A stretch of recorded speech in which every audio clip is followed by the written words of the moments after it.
টি-20 বিশ্বকাপের 15 বছরের ইতিহাসে ব্যতিক্রমী আসর দেখছে ক্রিকেট বিশ্ব। শর্টার ফরম্যাটে ব্যাটার নয় ছড়ি ঘোরাচ্ছে বোলাররা। বড় রান না আসায় মাইকেল ভন, মিকি আর্থারদের কাছে বিশ্বকাপের উইকেটেরই মধ্যে কাঠ গড়ায়। তবে সহযোগী দেশগুলো তাদের বোলিংয়ে বড় দলগুলোকে যে খাওয়াতে পারে তার প্রমাণ প্রায় দেখা গেছে এবারের আসরে। তাহলে কোন স্বার্থে টি-20 শুধুই ব্যাটারদের গেম হলো, সেটাই খুঁজে বেড়ার চেষ্টা করেছেন পার্থ বণিক।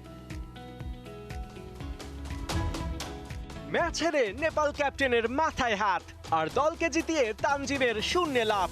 শুধু তানজিমই নন, এই দাপটে সাকিব থেকে মোস্তাফিজ, তাসকিন থেকে রিশাদ, সবাই যেন এক একটা আগুন।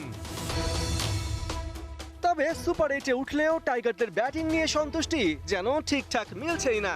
তানজিদ, লিটন, শান্ত, জাকের কেউ লড়ছেন রান তুলতে, কেউ স্ট্রাগল করছেন ধারাবাহিকতা পেতে। গ্রুপ পর্বে অনেকটা একই দশা ছিল সাউথ আফ্রিকা, নিউজিল্যান্ড, পাকিস্তান আর ইন্ডিয়ার। প্রশ্ন ওঠা স্বাভাবিক, ব্যাটারদের এই রান খরার সব দোষী কি তাদের? এবারের বিশ্বকাপে বড় ফ্যাক্টর হয়ে দাঁড়িয়েছে উইকেট। রানের জন্য যেখানে ঘাম ছুটছে ব্যাটারদের।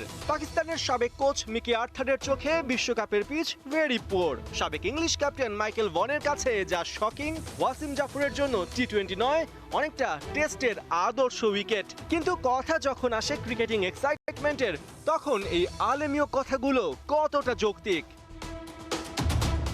প্রথমে চিন্তা করুন, বাংলাদেশ বনাম নেপাল, যুক্তরাষ্ট্র বনাম পাকিস্তান, আফগানিস্তান বনাম নিউজিল্যান্ড ম্যাচ। কদিন আগেও এই ম্যাচগুলোতে জয়ী দল কে হবে তা আগে ভাগেই চোখ বুজে বলা যেত। কিন্তু চলতি বিশ্বকাপে সব হিসাব পাল্টেছে। লো প্রোফাইল ম্যাচও হয়েছে হাই ভোল্টেজ। এক্সাইটমেন্টের বিচারে যা ছিল 100-তে 100। দ্বিতীয়ত, ক্রিকেটের বিশ্বায়ন। ক্রিকেটের অভিভাবক হিসেবে আইসিসির 115 বছরের পথ চলায় ফুল মেম্বার কান্ট্রি মাত্র 12টা, যেখানে প্রায় একই সময় প্রতিষ্ঠিত ফিফার সদস্য দেশ 211।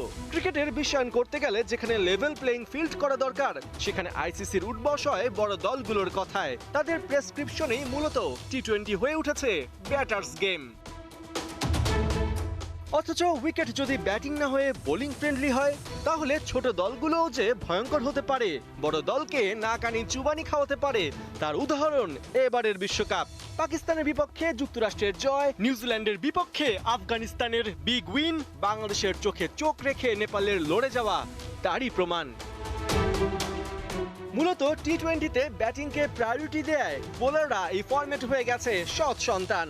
কিন্তু বোলিংও যে ক্রিকেটের একটা পার্ট, 4 ছক্কার মতো উইকেট পড়াতেও যে আনন্দ আছে, সেটা বেমালুম ভুলে গেছে এখনকার সময়ের হাইব্রিড ক্রিকেট বোদ্ধারা।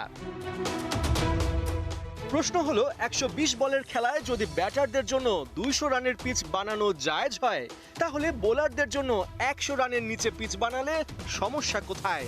ক্রিকেট মোড়লরা কি নেপাল, যুক্তরাষ্ট্রের মতো অ্যাসোসিয়েট দলগুলোর বোলিংয়ে ভীত? তাই কি ব্যাটিং পিচেই ক্রিকেটকে নিজেদের সম্পত্তি বানাতে চায় ওরা? সবশেষে এটাও মনে রাখা জরুরি, ক্রিকেট শুধু 12টা দেশের খেলা নয়, এখানে 96টা সহযোগী দেশও আছে। পার্থ বণিক, 71।